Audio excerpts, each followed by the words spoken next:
જય શ્રી કૃષ્ણ મિત્ર, સ્વાગત છે તમારું મમ્મીની રસોઈમાં। આપણે બટેટા પૌવા ને એવું તો બધું બનાવતા જ હોય, પણ આજે આપણે નવી રીતે બનાવશું પૌવાના વડા। પૌવાના વડા બનાવવા માટે અમે 300 ગ્રામ જેટલા બટેટા બાફીને રાખ્યા છે। આ પૌવા ધોઈને પલાળીને એને 5 મિનિટ કોરા કરી દીધા છે, 1 વાટકો। આ અડધી વાટકી આપણે ચણાનો લોટ લીધો છે। આ વટાણાને આલા બાફી લીધા છે મેં, ને આદુ મરચાંની પેસ્ટ છે, આ ગરમ મસાલો છે, હળદર છે, આમચૂર પાવડર છે, ખાંડ છે, ને આ મીઠું, આ 1 ચમચી મરચાંનો ભૂકો, ને આ ધાણા જીરું। હવે આ બટેટા છે એ આપણે આ કઢાઈમાં નાખી દઈશું, એને આપણે બધા ક્રશ કરી લેશું।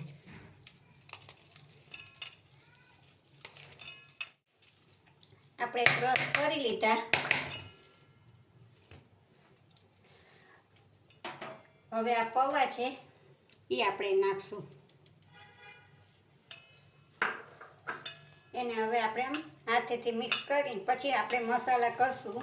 આ કોઈ મહેમાન આવ્યું હોય કે બાળકોને લંચ બોક્સમાં દો કે બહુ સરસ જલ્દી થઈ જાય છે ને સરસ લાગે છે, સરસ ખાવામાં બહુ સરસ લાગે છે।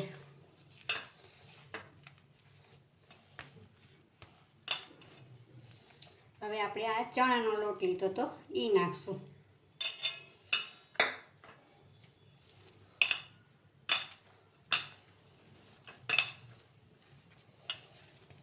હવે આપણે મસાલા કરી લઈએ। આદુ મરચાંની પેસ્ટ લીધી હતી એ નાખશું, આમચૂર પાવડર નાખશું। તમારે એની જગ્યાએ લીંબુ નાખવું હોય તો તમે લીંબુ પણ નાખી શકો। આ જરાક આપણે હળદર નાખશું, આ ધાણા જીરું પાવડર છે એ અડધી ચમચી નાખશું, આ મરચાંનો ભૂકો નાખશું। તમે જે પ્રમાણે તીખું ખાતા હોય, કારણ કે મેં મરચું તીખું લીધું છે। આ મીઠું નાખશું સ્વાદ પ્રમાણે, ને આ ખાંડ નાખશું, એટલે આપણે ગળાશ, તીખાશ ને મીઠાશ બધો સરસ સ્વાદ આવી જાય આમાં। આ બધું મિશ્રણ આપણું મિક્સ થઈ ગયું છે। હવે આપણે લાસ્ટમાં વટાણા નાખી દઈશું, થોડીક ધાણા ભાજી નાખી દઈશું।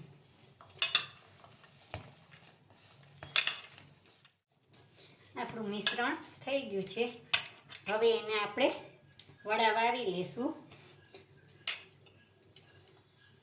તમારે જેવો શેપ દેવો હોય એવો તમે દઈ શકો।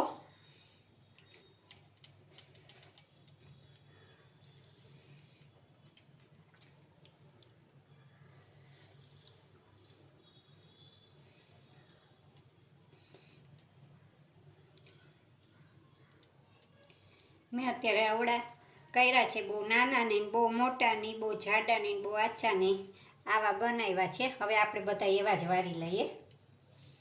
હવે આપણે આ બધા વરાઈ ગયા, હવે એને થોડાક તેલમાં આપણે સેલો ફ્રાય કરી લઈએ।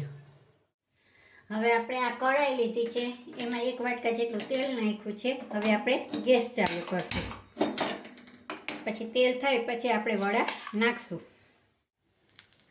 હવે આપણું આ તેલ થઈ ગયું છે, હવે આપણે વડા એમાં નાખી દઈએ, જેટલા સમાય એટલા।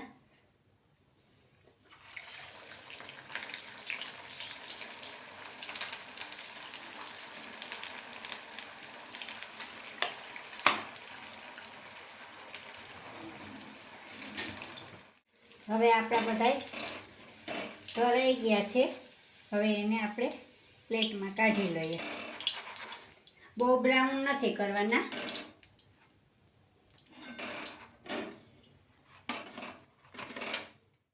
હવે તૈયાર છે ટેસ્ટી પૌવાના વડા।